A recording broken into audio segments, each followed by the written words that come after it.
Ladies and gentlemen, you have those who are questioning the surgical strikes. Are we to really expect that Pakistan is suddenly going to change? In fact, as I understand, the tactics have really changed. Yes, there has been a clear impact of the surgical strikes, Kishore Tiwari, and as someone who's covered internal security and the fact who closely keeps a watch on what's happening in Pakistan, remember, they are not going to change so easily. They are not going to accept the fact that perhaps breeding terrorists is not going to yield any result. That's never going to change. Tactics are going to change. Sanjay Kulkarni, just a quick response as far as those who argue that nothing will ever change, and as far as surgical strikes are concerned, they were complete failure. No. It is tremendous change. I would tell you, and everybody understands that. They may not comment on it or might not want to comment or say honestly speaking, whole thing has changed. There is no denying the fact. And the fact that after Balakot, the deterrence level, the Pakistanis wouldn't want to interfere unnecessarily. And that is the reason. And that's very expected. Invariably, earlier, there were a lot of times when people would say, well, aapke hukum to Delhi se aate hain, hamare hukum to hamari jeb mein hai. Now that kind of a system doesn't exist. Everybody knows that, yes, everybody can take on anywhere, at any point of time, at any time they feel that their life is threatened. So let's not say there's a sea change, and that sea change is frustrating the Pakistanis. They do not know that if in Kashmir they are not able to do anything, and that frustration is being seen now south of Pir Panjal. Now south of Pir Panjal also, just 1 minute, Shaman. There are two roads. One is the Mughal road that runs from Jammu Rajouri and goes via Shopia to Srinagar, and the other road goes from NH44, which everybody probably uses it, that is going from Jammu and on to Srinagar. So these two roads are there, and therefore south of Pir Panjal and Kashmir Valley are beautifully connected on these two roads, and that is one of the reasons. And the Pakistanis are doing it. The opposition or anybody for that matter, I would say it is much better to give options rather than opposing. There is no denying. It is this kind of a, two voices, double speak, which the enemy intends to exploit.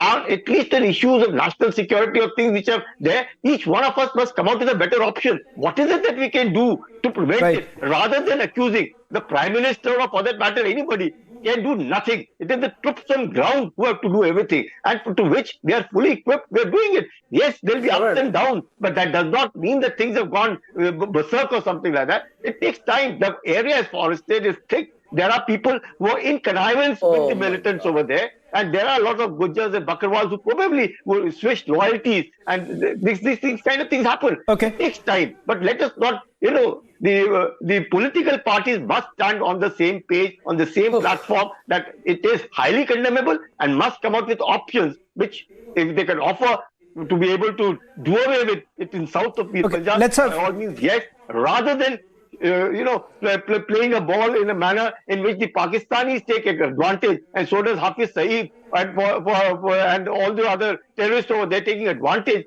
of the kind of the dual speaks that occur within the country. That should not be permitted. Yeah, Shaman.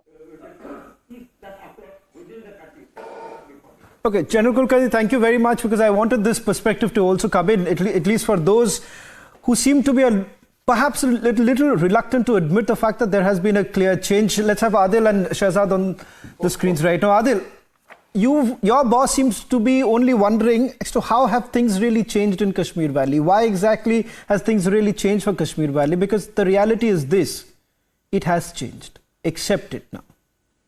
Listen to your narrative setting. Go ahead and do your narrative setting without using me as a prop. Brother, everything.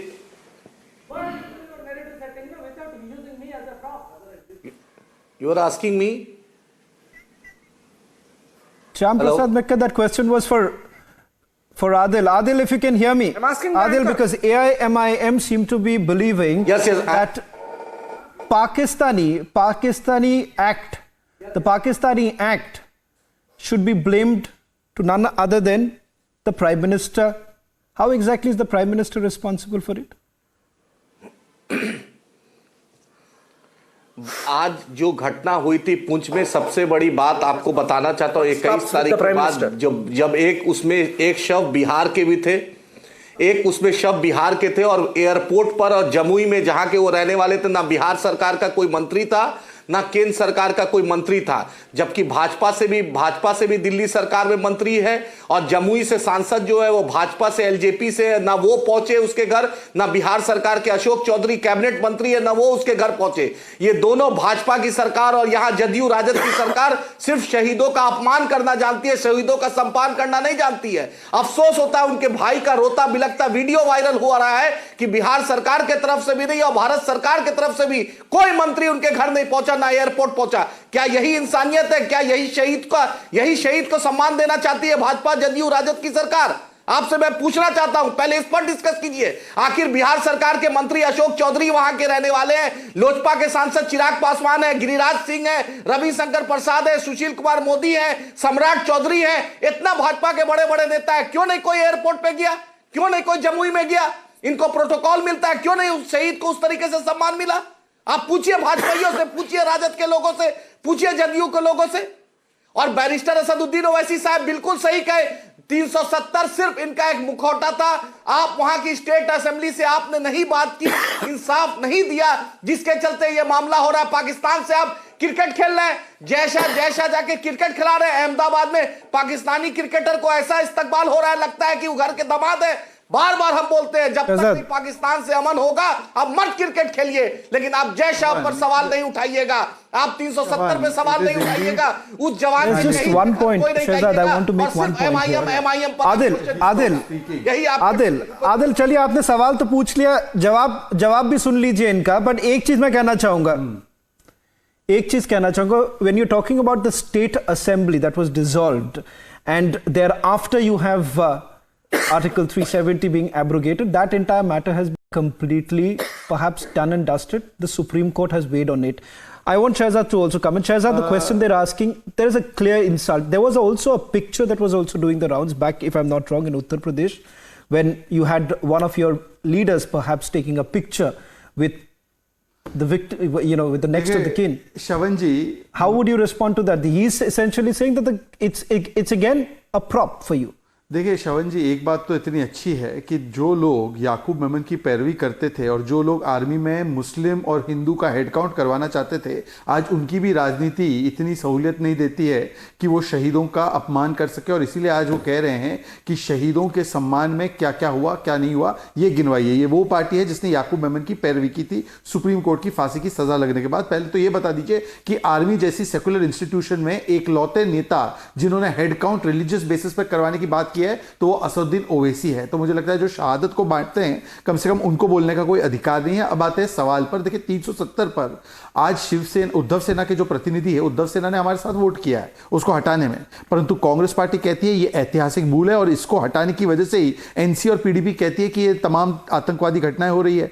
तो बताइए अब उद्धव सेना क्या stand लेगी? अफजल गुरु जो आतंकी था, जब उसको मौत की सजा सुप्रीम कोर्ट ने सुनाई तो यहां पर बैठे कांग्रेस के नेता कुछ लोग गए जेएनयू में और जेएनयू में अफजल हम शर्मिंदा है तेरे कातिल जिंदा है के नारे के साथ खड़े हो गए। तो बताइए उद्धव सेना का क्या स्टैंड है उस पूरे घटनाक्रम पर? और मुझे लगता है कि 26/11 में जब हमला हुआ मुंबई पर, उस समय पर उद्धव सेना तो हमारे साथ थी। आपको याद है मनमोहन सिंह को फली मेजर ने कहा था please take action on this terror camps and Manmohan Singh did not take action, he gave most favoured nation status. अब मुझे किशोर तिवारी बता दीजिए कि क्या वो उस समय स्ट्रॉन्ग एक्शन था? क्या आप मनमोहन सिंह की उस समय की सरकार के रिस्पॉन्स से सेटिस्फाइड थे? और जो 370 को वापस लाने की बात करते हैं जो आपके आज इंडी गठबंधन में, उन पे आपका क्या स्टैंड है? किशोर तिवारी जी एक बार बोलिए, जो बोलते हैं 370 रिस्टोर होना चाहिए, तो क्या आप गलत थे?